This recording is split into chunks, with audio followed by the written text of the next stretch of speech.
We've got Scott Wangsgard here. He's a hay and forage specialist with New Holland. He's going to go over some of the differences on this 260 plus swather.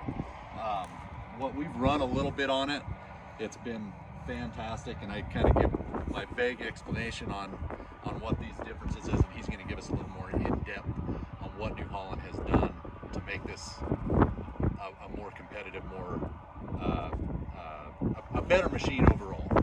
So Scott, I appreciate the videos, and I was watching them again last night, and I appreciate the videos, and I was impressed with how many changes you noticed without someone pointing them out. You know, and it shows that you know the machines really well, and but we can go over some of those things and some of the changes that we've made just to kind of solidify what the differences are. And I think you hit a lot of them when you did your comparison video between the old one and the new one. But the first one I want to talk about is the drive. The drive. So going all drive-by-wire with that hydrostat, several sensors and stuff we've got on there to keep track of that. We know the position of the swash plate on both the pumps for the right and the left. We also know the pressure on both, and by knowing those things, we're able to really able to optimize that pump and how it moves and how it moves the machine. The other thing that it gives us the ability to do is change the software over time. We can tweak it, we can change it to make it even better over time. In fact, just the comparison over a year ago or 2 years ago versus now has been pretty dramatic. Our engineers have done a really fine job of tuning in and tuning that software. So, and even the software that's on this machine is already, there's newer software that makes it even better as well. So that was one of the big differences we noticed. She took over and took off driving. Well, it was pretty sensitive, and I think there's 3 settings in there to turn the sensitivity of your steering up and down to add more drag. It's the drag is what you're adjusting. You're able to adjust that drag, and each customer has their own preference. I prefer it on a little bit. I need a little bit more drag. I need to feel that a little bit harder when you start, but I do think maybe as you progress and the longer you drive the machine, you may want to go to a more sensitive setting where you're not working quite as hard. 12 hours of the day or whatever the case may be. So I think that's the beauty of the drive-by-wire drive system, is that I'm able to adjust that and tune it throughout the time. The other thing that drive-by-wire system does is we get exceptional torque with this, and that's actually down in the wheel motors themselves. In the past, we've had multiple positions for that wheel motor to give us torque, but as we're able to so we'd have first gear, which would be max displacement, so it gives us a lot of torque as we go up hills. But in this case, what we're going to do is we're going to shift the hydrostat pump first and then start to shift the motor, because as I start to reduce the displacement of the motor, I start to lose torque, but I start gaining speed. So what we're doing here is we're going to shift the hydrostat first and then start to shift the motor. So would you call this like a variable speed? It is variable speed. Okay. So rather than having a couple of positions like we've had in the past, in this case we can vary that speed. I gotcha. And so we're able to get outstanding torque. And then with the new final drives as well, the final drive torque has changed. And this machine, this is our low speed machine, and it has the ability to climb a 70% grade. That's almost straight up and down. 70% grade. So in 7 feet, it can climb from the bottom of, or in 10 feet, from the bottom of your feet to the top of my hand. That's a heck of a hill. That this thing can climb up. And it's a combination of, it's just the torque that we have on this. So this one is our standard speed machine. We also have our high speed machine, which you haven't driven yet. That thing has the ability to travel 30 miles an hour down the road. That's cruising. And everybody that I talk to, they're like, that's way too fast. Right. And I don't disagree. When I first heard that, I thought, yeah, that is pretty fast. Right. But actually, after you drive it, It's more comfortable than what the old ones were. it's more comfortable than a 260 is a 24. Right. You know, so it really does handle very comfortable. And with that, the only difference that we change on that is we make this wheel a steering wheel when we get up to those higher speeds. So it has a hydraulic cylinder instead of a hydraulic cylinder here rather than that shock, and that's just to kind of like a rudder. You know, if you think about that in a boat, to kind of hold that thing stable at those higher speeds. Right. So if you're cruising down and you hit a pothole with your crazy wheel, it'll have the tendency to start wiggling, where that'll keep it basically in place to keep you straight down the road. Yep, and it just depends on you know, the speed at which you travel. The other ones were really sensitive on air pressure and some of those things to make sure that we've got, you know, we had good contact. And with this, even this machine does really well with the shock absorber back here at 20, 22. But on the high-speed machine, having that as a cylinder to keep everything straight when you're going that fast. Right.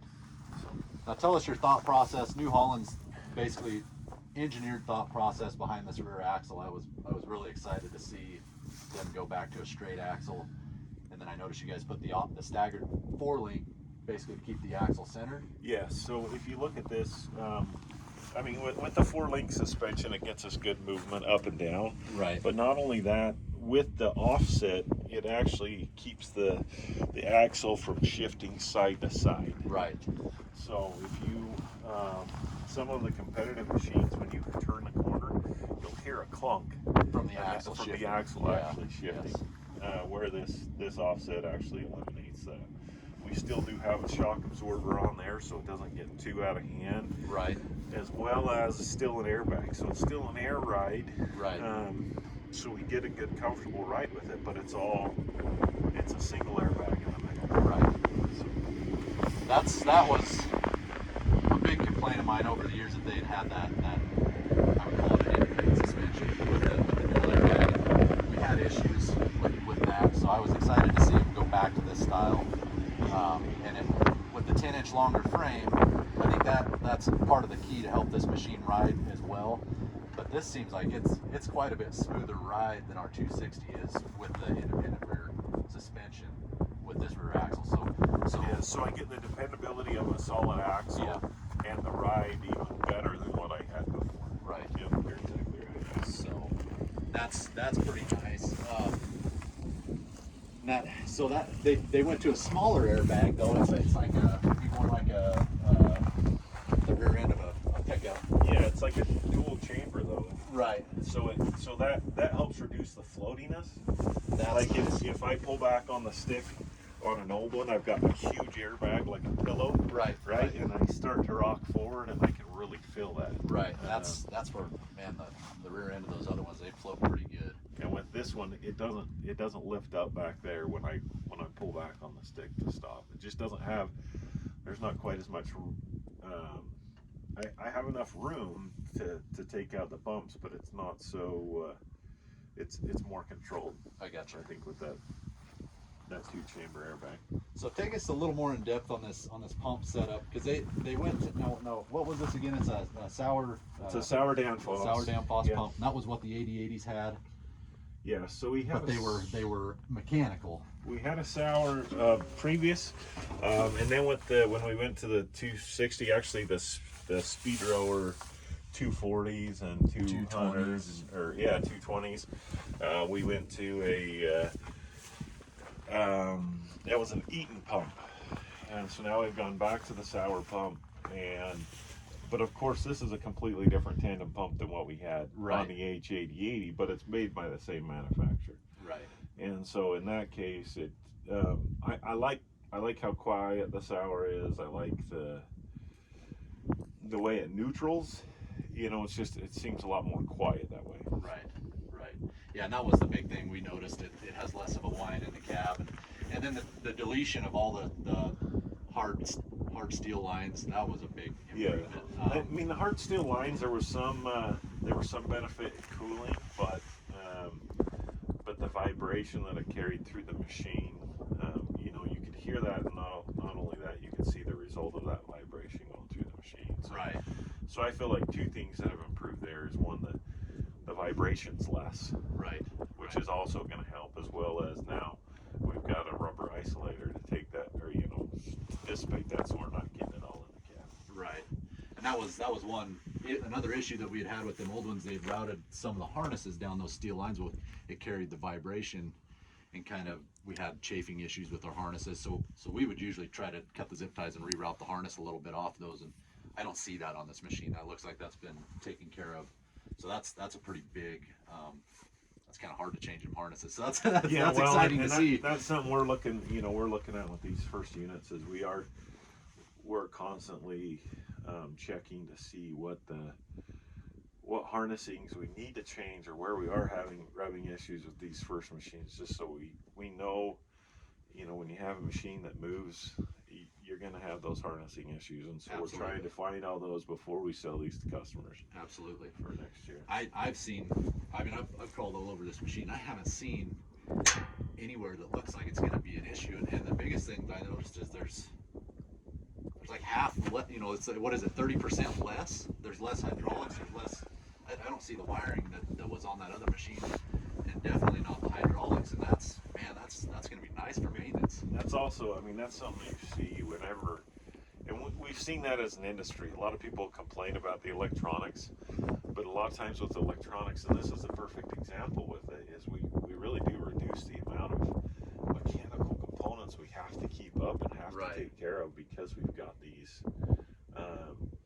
because we're replacing them with electronic components that we can now control and manipulate with a lot easier logic than what we have with the mechanical stuff. Right. Yeah, that's huge. I mean, hydraulic, that other one, you just lift the hood and it's like a spaghetti bowl mess of hoses, and Yep. and there's no correct way to route them clean. You know, it's impossible. There's just a lot there. Yeah. So this was a huge step forward on the clean. You know, the way that this machine presents itself, and just being able to work on it. You know, Well, one thing to think about. I mean, just the openness of the whole cab gives us access to all the components. Right. You know, and some of the competitors, if you look into their hood, or look into you don't have access. You've got to take off several panels to get into these components, and they're all open. And what that does to me too is it allows that stuff to not overheat. We're not trapping it in a cabinet, you know, those kind of things. It's open where material can fall away from it, Right. and it can, you know, and it's easy accessible for technicians or whoever's going to work on it. Right. Now on this engine, they didn't up the power or anything on the 6.7. No, 6.7 engine's been awesome. And that 6.7 liter, it's got the Tier 4 final emissions on it. We use only SCR. The key to that is no exhaust gas or circulation on this engine. That's been the same on the 260s, but just the ability, we're breathing clean air, we're not taking that back in. The oil change intervals are awesome. Right. You know, and because of the reason why they are that way is because I'm bringing clean air in. If I'm bringing exhaust gas back in, my oil change interval either hits the deck, or the other option is I put higher quality oil in. Right. You know, I mean, don't get me wrong, we're putting good quality oil in, but we either have to specialize it to handle more soot, right, or we take the soot away from it. Right. That's really what we've done here on this. And these FPT engines have been outstanding. You know, they're an in-house supplier that has supplied us with really good engines over the years. Yeah, we've been a real fan of them. Yeah, engines. So on this, they didn't up the horsepower because to me this pump setup that was on the old ones, it robbed a lot of power from the machine. And that's what we've noticed is when we start cutting, we don't. I mean, it don't matter the thickness of hay that we put this in yet. It doesn't. We don't hear the bog. Don't bog the header down. Yeah. So the efficiency on the drive pump is huge. I think that was a big savings. But also the header drive. There's been some things that we've improved on the header drive. And then the header itself, some of the improvements there, tightening up some of those tolerances has really helped as well. I think all those things end up to more of a power boost than what we've, you know, it's not an engine power boost. Right. But if you make efficient changes, then that helps as well. Absolutely. So I think that basically covers what New Holland has updated on the machine itself. Well, let's walk up to the head. You want to look at the header? The big one that I see, I don't know how long this is going to help these bearings go, but that was the first thing I noticed when they were getting that off the truck, is the greasable conditioner bearings. I was just blown away. I have a feeling that's going to be a big help in the future. Well, it's not just the fact of putting grease in it, it's just a better bearing. Right. And being able to increase that bearing and then give you guys the opportunity to grease it, that's a good opportunity for you guys to service it. I just like the pillow block better, and it's just the strength of the bearing that's I think you're going to see in the long term. Right. Yeah, I was really excited to see that. Yeah. Take us on up to the front. So, well, let's talk about this motor. Okay. So we did change this motor. A few years ago, we changed the motor on the other side. Okay. And then this is the new one for the Plus Series head. Basically, we up the CCs, or we up the amount of oil that we can flow through here. Does that help your cutter bar as well? I mean, as far as you're bogging down on tougher hay, tougher. Think about it this way: I have my horsepower that I produce from the engine, and then I convert that into hydraulic horsepower. The question is how much hydraulic horsepower can the head accept? Right. And that's where this that's where these motors come in. I gotcha. So we did that a few years ago. I believe it was 2017 change. We allowed that, or we changed the other motor, but we still had a lower CC when we went to a better motor here with the better components, and we also allowed more horsepower to go through this side of the head. I gotcha. Now are you gaining any flow with how they centralized your quick connects on this machine? Well, that goes back, Cody, to just less components and less moving parts, or less opportunity for loss. I gotcha. So by being able to, making it so we don't lose as much friction, right, as many fittings. Right. Yeah, that really cleaned this machine up, and it looks to be a better quick connect than what the old styles were. Yeah, so when we did change those, I don't remember what year, but we did change the quick couplers to these high flow quick couplers, and that's been that's a good change, especially if you're in a high heat area, right, where it gets really hot in the summer. Those high flow couplers, we've had a lot of guys even through the years on their older machines take the couplers off, right, and go to non-couplers, and those that helps as well. But this is a way that I can still take my header on and off with the convenience of the coupler, but it's a good coupler that's not going to restrict the flow. Right. Yeah, I like how that cleaned that machine up there. Because we had O-ring issues with the old style quick connect. If you're disconnecting a lot, and we do kind of moving machines around, and one of them start dripping with that O-ring. And this looks, I haven't been around these, but that looks like a lot more stout design of a quick connect for sure. Yeah, they're a little bit more expensive, but I think it's definitely worth it. The flat couplers. I mean, we see the high flow couplers. You see them on skid loaders. It's not like this is a new coupler to the industry, but it's just a new application for us. Yeah. Cool. And I noticed this machine doesn't have the gauge wheels on it, but I'm kind of a fan of the gauge wheels. But so we can, we went to this is an option for these skid shoes that we have without the gauge wheels. We can put the gauge wheels ones on there, still fit, or they don't come with either one from the factory. You can put either one on. I gotcha.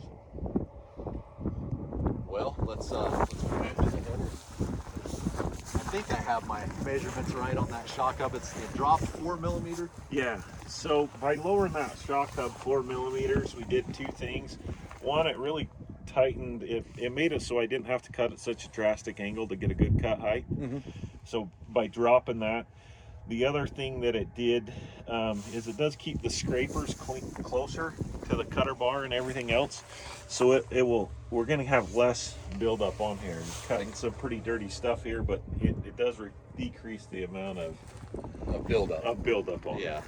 that is the one thing that I'll be interested to see if that's gonna make it wipe out those cleaners faster or not, or if it's Yeah, gonna, you know, that's a good question, that's right? So if I get a rock in there, I have less tolerance here. It Right. may bend it more, but I really think I'm going to have less of a chance to get it under there to Right. begin with. Absolutely. So in all our tests, we really didn't see a problem with lowering that down there. Right. That's so that We played around with some other stuff, but and we got it even tighter. But that was a little squeaky when we got it too tight. So, as you can imagine. So they went to let's see here. They went to the same rotation on the first two pods on both sides, correct? Yep. We went to co-rotators on the outside, so both of these. If I move this in, I got to move it the right direction. But both of those outside pods are going to turn in. Okay. Which that helps distribute the hay a little bit differently. So as the material, and where it really makes a difference is actually before we were throwing material in here, both of these discs were going in. Right. And they were throwing material right here. And a lot of times it would meet up with the material that's coming from the auger from these outside too, and so we'd get kind of a clump on this outside. And this one here, changing this rotation kind of helps us throw it towards the conditioners versus towards the edge of that auger. Yep. And then it also changes it so these ones are actually coming out right here. Right. And this one is putting in. So now my crop stream actually comes through here instead of right here combining with that one. So it spreads out that distribution a little bit. And so that's where my mom, she was running. I haven't followed it too much in this lighter alfalfa, but in the grass hay, I was noticing I couldn't tell much difference in the way that the windrow was laying down. But in the lighter hay, this what you guys have done, changing the rotation and changing the flaps on the auger, and I believe the swath gate on the back, that changes the way that windrow is going to lay. Kind of gets rid of that empty centered. Of how that windrow will lay in light hay. For sure. The other thing we did for cut quality is we lengthened out the blades. And by lengthening out those blades, that gives us a couple of things. Think about your tilt. If I've got a longer blade, my tilt will be more, it comes to a certain point where my tilt actually will really get these tips closer. Right. Once I get over center, then they're really going to drop fast. So your tilt's going to be a little bit more sensitive. Right. But I have the ability to cut closer than I've ever had. Right. Because of the 4mm hub and the longer knife combined there. And that was what we noticed when we were cutting side by side with my other swathers.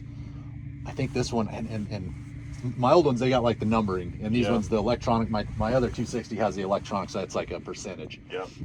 But we're less than 50%, where on the other ones we're like at 75-80% to get the same swath. To get the same cut. So that's big. I think that's going to be huge on not collecting so much dirt and debris in this header. Yeah, when you're in dirty conditions or rocky conditions, I mean, we want to run these things as far back as we can because that really does reduce the wear and everything else. Right. And so that's what you want to do, but at the same time, you don't want to leave a lot of hay in the field, especially when even feeder hay's worth $200, right? So yeah, that's really where the knives and the lower shells and everything. The other thing I love about this is we didn't change a lot of things that have been great for us. The individual modules where everything gets its own oil. That's a huge. If I do have things happen, it's going to stay in one module. It's not going to go across my cutter bar. Cross contaminate. Those things we still got all that stuff. That's nice. But in this case, we're still able to cut those cleaner crops. Right. Or that lighter crop. It's really, and in the past, the lighter crop was really our struggle. If you get into heavy hay, that New Holland really excelled. Yeah, and that's a lot because of the auger. Yeah. The auger has the ability to float up and down depending upon the crop conditions, and especially when I'm cutting heavy grain hays or grass hays, that auger is able to go up and still move the material, have the weight of it to move the material into the conditioner. Right. So, yeah, and that's these machines we've had New Holland swathers our whole life. These we've been at 6-7 ton of the acre Reed's canary grass, and man, they've really excelled. So, and like I said, I seen it more in like the 20, what was it, the 2355 headers. They really wouldn't cut light hay very good. Yeah. These ones have done all right. Yep. But I think that what you guys have done here, it's definitely, you can tell the difference in the cut. It's very impressive. For sure. So do we want to go under and look at the swath gate? Yeah, let's go look at the swath. I may have to take that.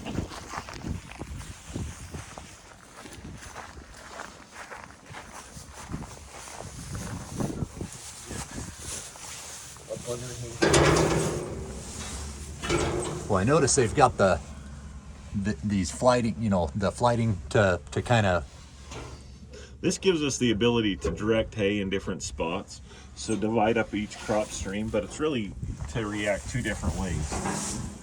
If the swath gate is down, these wedges are engaged. Okay, and that kind of To dissipates. dissipate that crop stream. Okay. If it's up, then it uses these fins to direct hay. I gotcha. So you kind of got all aspects on getting the perfect windrow. Yeah. So that, and this is what, 8 inches longer of the swath it's gate? 8 inches longer, and that's just help control that hay, as we get through the, when the material comes off those conditioning rolls, this helps guide it into that windrow. Right. And so giving it a little extra length. Right. Yeah, no, I noticed this was, and it looks heavier as well. I mean, it looks to be a heavier built gate. When we made it bigger, we had to make it a little bit heavier as well. Right.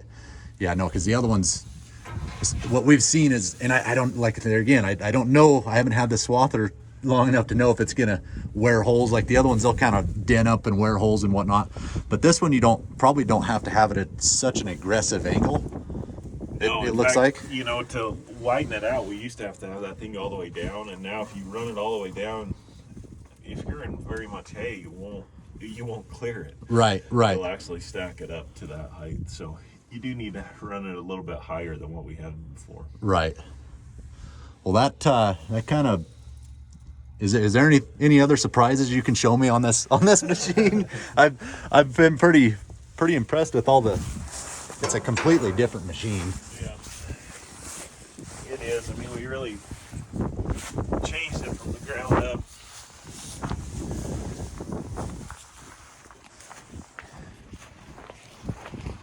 I think that's about it. Any other questions you had or thoughts you had? So you guys released.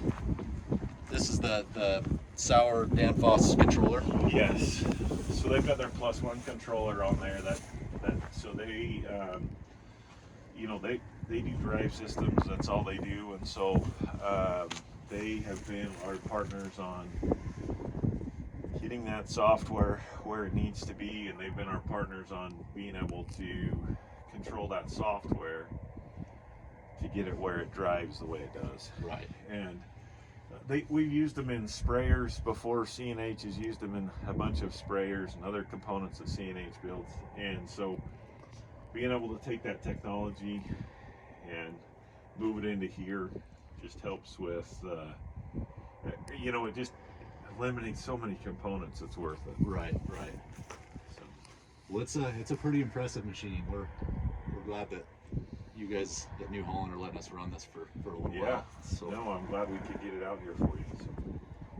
Well, is there any other surprises on this? I don't think there's. I don't think there's anything else. I think that's what we have, or those are the things that I like I said, I was really impressed with the things that you noticed rather than having to be told or walk through. It was substantially different, so it wasn't too hard for me to notice because it was pretty impressive. It's the yellow frame just makes it pop out. It does. So, well, I appreciate it, and I appreciate you coming out here and visiting with us on this machine, and be excited to get some more equipment out here to see what you guys have done different with it. So I appreciate it, Scott. Thank you.